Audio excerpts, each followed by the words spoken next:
여야 인사 한 분씩 모시고 따끈따끈한 정치 현안 들어보는 맞짱 토론 시작하도록 하겠습니다.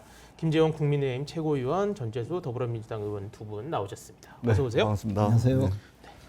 저희 김재원 최고위원님은 저희 중립교훈에 처음 출연해 주셨는데 네. 어떻게 시청자분들한테 간단하게 인사 한번 부탁드리겠습니다. 네, 안녕하세요. 김재원입니다.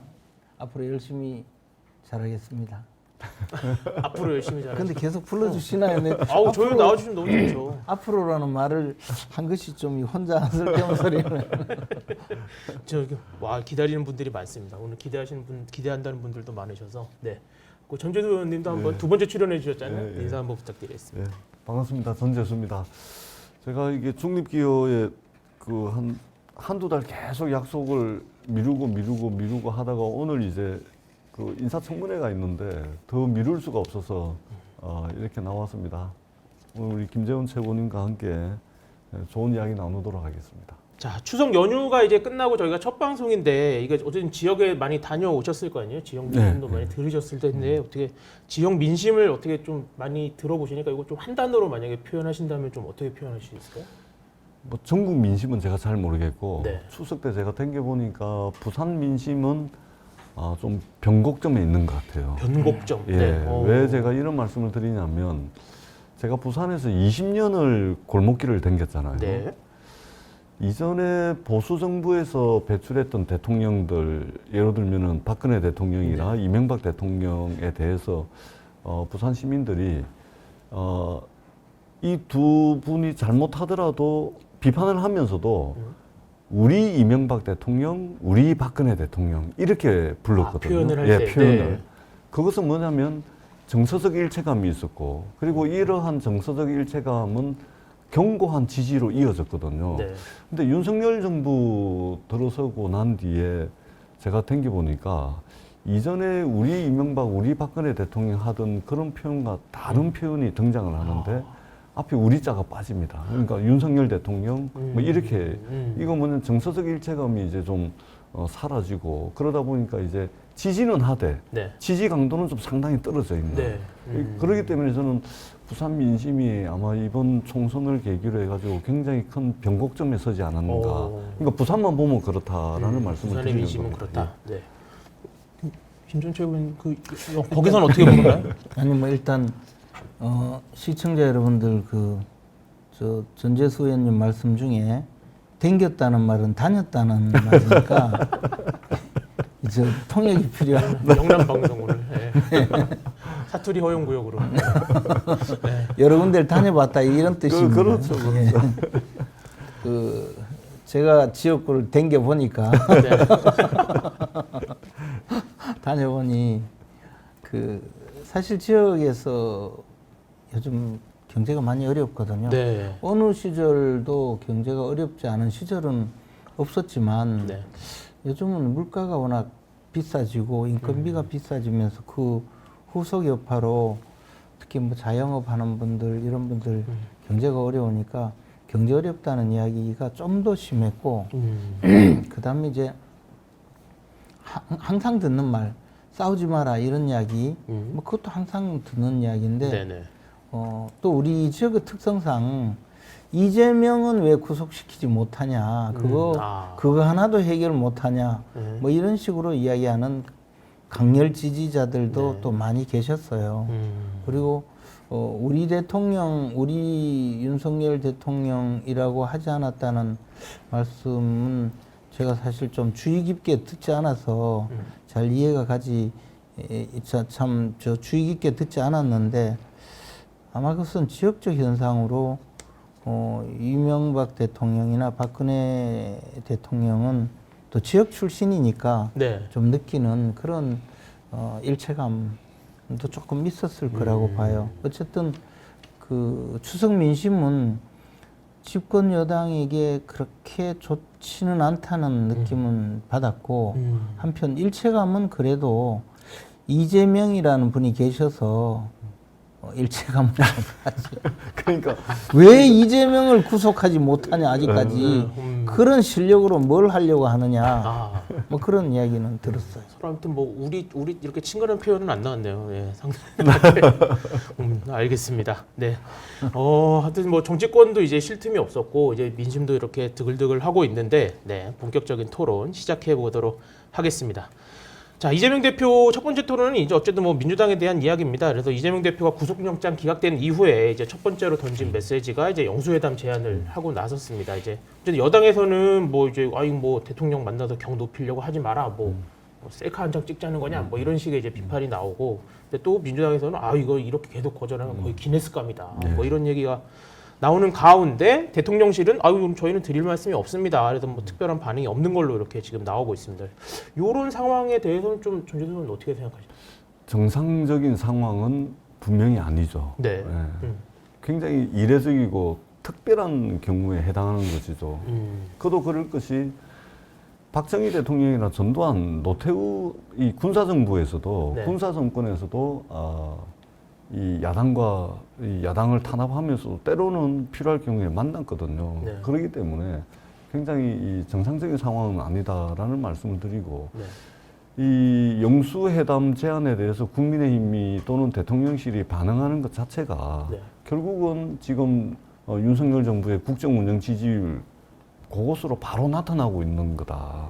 예를 들면 윤석열 대통령을 지지하는 사람이든 지지하지 않는 사람이든 대다수 국민들은 아마도 이런 기대를 할 겁니다. 즉 대한민국의 대통령은 좀 야당을 좀 많이 만나가지고 싸울 때 싸우더라도 협조도 요청하고 또 타협도 하고 그래가지고 뭔가 머리를 맞대는 모습을 보수 지지층이든 진보 지지층이든 그런 모습을 원할 겁니다. 그게 우리 대통령에 대한 바람이거든요. 네. 근데 전혀 이제 그런 리더십을 보여주지 못하다 보니까 국정운영 지지율이 그렇게 머무르는 겁니다. 그러니까 저는 좀 이제 국민의힘이든 윤석열 대통령이든 이 집권 세력이 뭔가 좀 국민들이 보기에 네. 뭔가 좀 품넓은 그런 정치적 리더십을 가지고 있는 집단이구나. 네. 뭔가 현실은 좀 어렵지만 우리가 좀 참고 견디면 이 집권 세력이 우리에게 뭔가 좀 더 좋은 내일을 보여줄 것 같아. 네. 이런 믿음을 좀 줘야 되거든요. 네. 근데 이게 리더십을 보면은 너무 이게 좀 뭐라 그럴까요? 이게 간장종지만한 리더십을 네. 이게 협소한 리더십 또는 우리 편만 편이다. 네. 이런 이게 보여주니까 이게 진보 보수 할 거 없이 중도 무당청 할 거 없이 이런 리더십에 대해서 굉장히 이게 실망을 하는 것이죠. 네. 그것이 저는 국정운영 지지율로 바로 이어지고 있는 것이 아닌가 그렇게 평가를 하거든요. 그래서 제가 민주당의 국회의원을 떠나가지고 네. 이게 대통령에게 바라는 국민들의 바람이 분명히 있습니다. 그런 모습을 보여주시는 것이 제가 볼 때는 윤석열 정부 5년이 성공할 수 있는 그런 이제 출발이 되지 않을까라는 생각을 합니다. 협치의 리더십을 발휘를 해야 되는데 간장종지 리더십을 하고 있다. 뭐 어떻게 생각하십니까? 이때도 그 간장 종지가 작은 그릇입니다. 이렇게. 요만한 거죠. 예. 종지라는 말이 잘 못 알아들을 것 같은데. 저도 알아들으세요? 예. 접시 중에 이렇게 요만한 걸 제가 자꾸 제 말하는 거죠. 사투리 가지고 우리 김재현 씨가 고향이 경북 아닙니까? 가장 요즘 표준어죠, 표준어. 요만하죠. 예. 요런 리더십이다. 대통령 몸집이 얼마나 큰데 간장 좀. 그러니까 개입이 큰 거예요. 몸집은 이따만한데 이게 하는 거 보면은 요만하게 하는 거예요. 그 개입에서 실망을 하는 거예요. 덩치만한 덩치만한 리더십을 보여주면 국민 지지가 많을 것 같습니다. 이게 영수회담이라고 하는 것은 사실 과거에 야당 대표가 네, 뭐 여당 대표 필요 없이 대통령하고 단둘이 만나서 그렇습니다. 이야기하자 이런 그런 내용이었고 역사적으로 보면 김영삼 대통령이 그 신민당 총재 시절에 네, 그때 박정희 대통령과 둘이서 한번 만난 적이 있어요. 그때는 대부분 대통령이 당 총재를 겸하고 있기 때문에 그랬었죠. 영수회담이라고 했고 그 이후에 노태우 대통령 시절부터 이제 당 대표가 새로 전두환 대통령 시절부터 당 대표가 생기죠. 그러니까 영수회담이라고 하는 것이 의미가 없어졌어요. 어떻게 보면 여야 대표끼리 만나고 대통령은 좀 초연하고 정당 정치에서 벗어나 있다 이런 주장을 실질적으로 하고 있죠. 그래서 저도 정무수석을 할 때 네. 이 여야 대표들을 청와대로 초청해서 대통령과 같이 회담을 하는 네. 뭐 그런 여야 대표 회담을 하죠. 네. 그러니까 영수회담이라고 주장할 때 대통령실에서는 받아들일 가능성이 없어요. 아, 영수회담 표현 때문에라도. 표현이 아니라 실질적으로 영수회담은 존재하지 않게 돼버렸죠. 그게 그러니까 여야 대표들을 청와대에서 초청을 해서 여야 대표 회담을 해보니 네. 뭐냐 하면 그때 제가 정무수석 할 때 배석을 했는데 그때 당시 이제 새누리당 대표가 이정현 아, 이정현 대표. 그리고 민주당 대표 추미애 네. 그리고 국민의당이 있었어요. 국민의당 비대위원장이 박지원 비대위원장이었거든요. 그렇게 해서 사드 배치에 대해서 대통령이 그쯤이었군요. 이 네. 설명을 하고 그에 대해서 이제 그 야당 대표들의 요구사항 그러니까 결국은 대통령과 야당 대표가 서로 간에 자신들의 요구사항을 이야기하고 끝나버리는 그런 결과가 되었었어요. 네. 그럼 이번에 영수회담 뭐 실질적으로는 여야 대표가 만나는 그런 회담을 한다 치면 네. 이재명 대표가 해필이면 교도소 갈 뻔하다가 영장이 기각됐잖아요. 그리고 이제 막 이제 미음을 구치소죠. 미음을 이렇게 먹기 시작하면서 영수회담을 제안했거든요. 그럼 받는 입장에서는 나 교도소 보내려고 했잖아. 그러니까 나 이제 교도소 안 가게 됐으니까 한번 따지겠다 이런 입장으로 들지 않겠어요? 아, 따지겠다. 네. 아니 나 교도소 보내려고 했는데 나 안 갔잖아. 너 잘못했지. 그러니까 한 만나자. 한 판 뜨자. 뭐 그런 한판 뜨자. 시기적인 이야기가 되는 거죠. 네. 과거에 차라리 뭐 영수회담이라고 이야기하면 뭐 정책적으로 뭐 이런 이야기인데 이번에는 말로는 다 필요 없이 민생을 놓고 영수회담을 합시다 이렇게 이야기하는데 그 내용을 보면 제가 보기에는 내 구속 안 됐잖아. 너 보내려고 했지. 그렇게 보였다.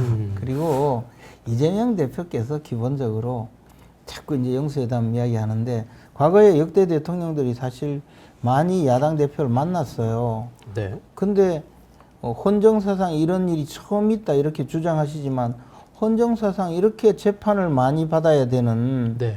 그런 분도 처음 있고 또 이 재판을 받을 그 사안이요 막 어마어마하게 중대해요. 네. 스스로도 아실 거예요. 뭐 다 인정되면 30년 이상 교도소 가셔야 될 그런 사안이고 당장의 선거법 예. 사건도 지금 아무튼 사법 리스크가 있다. 있잖아요. 네. 그런데 대통령이 그러면 만나서 뭐 할 말이 뭐가 있습니까? 아니, 우리 김채국께서 많은 말씀을 하시는데 네. 간장정지. 그러니까 그렇게 하실 필요 없어요. 그냥 만나면 됩니다. 만나서 한 번의 만남으로 형식적으로 끝이 날지 몰라도 두 번 만나면 조금 더 이제 이야기거리가 생기고 세 번, 네 번 만나면 국민들이 바라는 그겁니다. 그러한 모습을 통해 가지고 우리 국민들이 정치의 한계를 좀 넘어설 수 있겠구나, 정치로부터 희망을 얻을 수 있겠구나 이렇게 받아들이는 것이지 계속해서 안 만나는 것에 대해서 이것을 정당화하기 위해서 뭐 이런저런 이야기들 자꾸 끌어들이니까 답답한 거예요. 그냥 만나면 됩니다. 아니 만나야 뭐 일이 좀 되든가 하는 거 아니겠습니까? 예. 그러니까 빨리 만나시는 게 좋을 것 같아요. 근데 뭐 워낙 무서운 분이 돼가지고 사실 누구? 윤석열 대통령이 이재명 대표가 무서운 분이잖아요. 아, 그런가요? 마음에 안 들면 뭐 해치나요? 뭐 하여튼 확 하시잖아요. 무서워도 만나야죠. 체력이 떨어져 있을 때.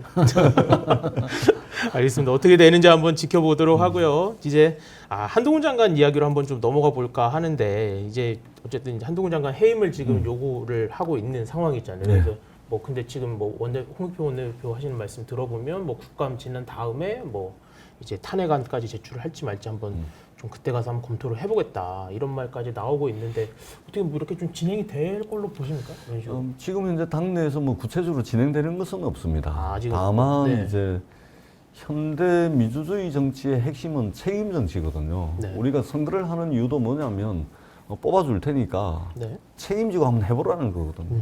그리고 책임 정치의 가장 중요한 것은 어떤 정무직 공직자들, 그러니까 장관들, 네. 이런 분들의 어떤 무슨 일이 생겼을 때 법적 책임을 묻는 것이 아니고 정치 도의적 책임을 정치적 책임을, 묻는 것이고 네. 정무직 공직자에 대해서는 이 정치적 법적 책임보다 정치 도의적 책임이 더 우선시 되는 것이죠. 그러한 차원에서 지난 2년 동안 이재명 대표를 사실상 이제 확정적 중범죄자로 규정을 하고 네. 수사가 진행이 되어 왔지 않습니까? 그리고 한동훈 장관이 그동안 국회에 오실 때마다 이제 했던 발언들이 있습니다. 네. 그렇다면 결과가 나왔잖아요. 네. 오히려 증거가 있으면 증거가 있기 때문에 영장이 기각될 이유가 전혀 없다라고 네. 이야기를 쭉 해왔던 그 부분에 대한 네. 정치 도의적 책임을 져라라고 하는 것이 민주당의 요구이고 네. 그리고 이것은 큰 틀에서 보자면 윤석열 정부의 국정 운영 방향과 기조를 바꿔달라는 겁니다. 즉 야당과 야당 대표를 국정 운영의 한 축 또는 파트너 또는 대화 협상 조율 조정의 대상으로 인정을 하는 네. 지금 현재까지는 계속해서 변한 끝으로 내모는 말하자면 이런 이제 일방적인 국정 운영을 해온 거 아니겠습니까? 네. 바로 이러한 국정 운영 기조와 방향을 바꿔달라라는 이제 요구이기도 한 것이다라고 말씀을 드리겠습니다.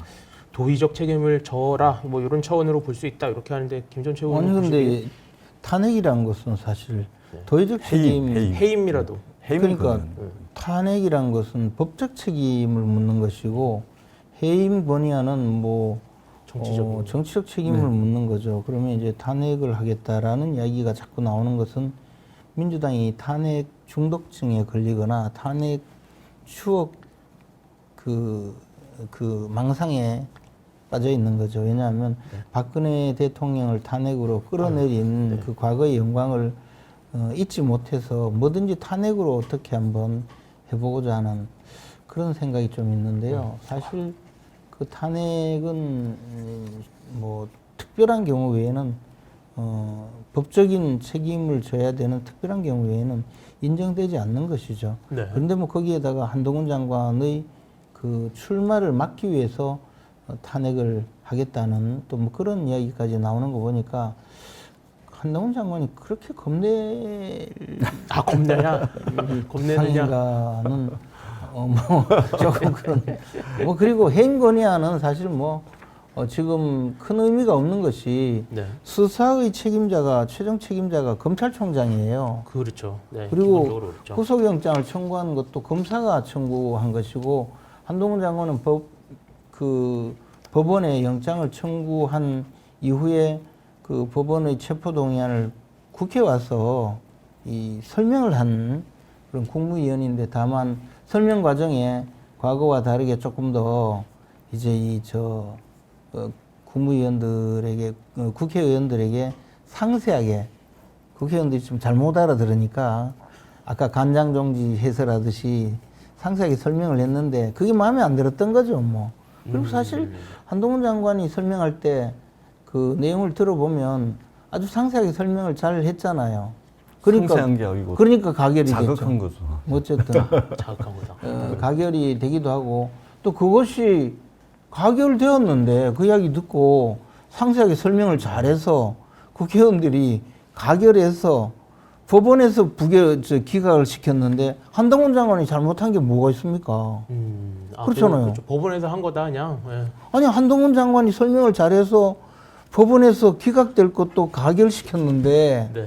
그러면 상을 줘야 되지 왜 거기에 뭐 정치적으로 책임을 묻습니까? 오늘 상을 줘야 된다. 예. 그러니까 국민의힘의 고질병이 뭐냐면 진짜 고질병이에요. 이거 진짜 이게 고치지 않으면 정말 이게 걱정이 되는데 이게 사람이 죽어도 현장에서 어떻게 해보려고 했던 공무원들만 다 법적인 책임을 묻고 있고 오송 참사가 생겨도 마찬가지고 인사 참사가 생겨도 마찬가지고 이것도 말하자면 검사가 이제 구속영장 청구를 한 것이고 법원이 결정한 거니까 우리는 책임 없다. 이게 뭐냐면 정말 무책임한 거예요. 아니 장관이 왜 있습니까? 장관이 임기가 보상되는 자리입니까?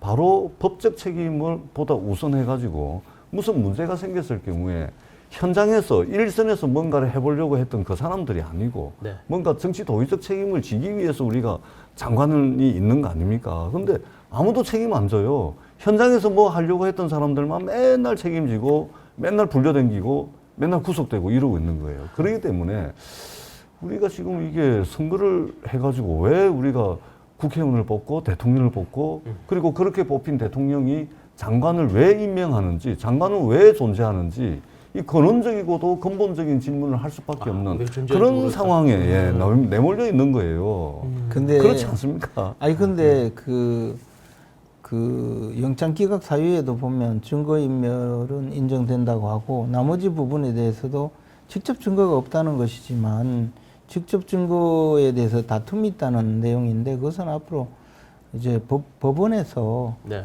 수사 결과를 놓고 판단할 일이고요. 저는 다만 이번 일이 지금 말씀하시는 것은 마치 이재명 대표가 무죄 내지 무혐의가 확정된 것처럼 말씀하시는 데 대해서는 굉장히 잘못된 일이라고 봐요. 왜냐하면 앞에 이미 대장동 사건이라는 당군 일의 최대의 그 부패 사건 그게 또 기소가 되어 있고 또 성남 FC 뇌물 사건도 기소가 되어 있고 또 지금 부하 직원도 같이 이 뉴질랜드 호주까지 갔던 부하 직원도 모르겠다고 해가지고 선거법도 재판을 받고 있고 지금 또 곧 이제 기소가 되겠죠. 쌍방울 대북 사건 뭐 이제 저희- 이번에 또 있고 이게 저도 헷갈려요. 좋겠습니다. 이런 많은 사건들 저 재판에 넘어갈 이런 분이 지금 마치 영장이 기각되니까 마치 있잖아요. 아무 죄가 없는 사람을 탄압한 것처럼 말씀하시잖아요. 그러니까 이 연산군이 저 강화도에 가서 위리안치 되어 있다가 다시 지금 상감마마 납시오 하면서 이제 등장하는 식으로 막 지금 민주당이 맞아들이거든요. 그럼 그 연산군 상감마마께서 오셔서 할 일이 지금 이 영수회담이냐? 저는 그게 아니고 말로는 영수회담을 하셨지만 이제 지금 피의 숙청을 시작할 그런 내부적으로 저 투표할 때 누가 날 찍었는지 뭐 수박 뭐 지금 요즘 당도 측정도 나오잖아요. 아마 우리 전재수 의원님은 별로 해당이 안 될 것 같지만 서른 의원을 비롯한 몇 분들은 피의 숙청을 하면서 당 내부에 지금 뭐 혼란을 일으킬 텐데 그런 걸 생각해 보면 지금 이재명 대표가 영장이 기각됨으로써 우리 정치에 가져올 혼란이 훨씬 더 큰 거예요. 그리고 정의가 바로 서지도 않았고 그 다음에 앞으로 이 민주당으로서는 또 큰 암덩어리를 계속 안고 가야 되고 재판을 얼마나 받아야 됩니까? 정신이 없어요. 뭐 이재명 대표 얘기하기 시작하면 또 이제 저기 너무 멀리 가니까 제가 저희 오늘은 짧게 한 말씀 네네네. 이때 말씀을 잘하셔야. 우리 그 민주당이 또는 제가 이제 이재명 대표에 대한 무죄 또 무혐의를 단정적으로 말씀하신다 그러는데 저희들 이야기가 아니고 저희들 주장이 아니고 우리나라 헌법에 무죄 추정의 원칙이 있고요 형사소송법에 불구속 수사의 원칙이 있다라는 말씀을 드리도록 하겠습니다. 저희들의 주장이 아닙니다. 알겠습니다. 네.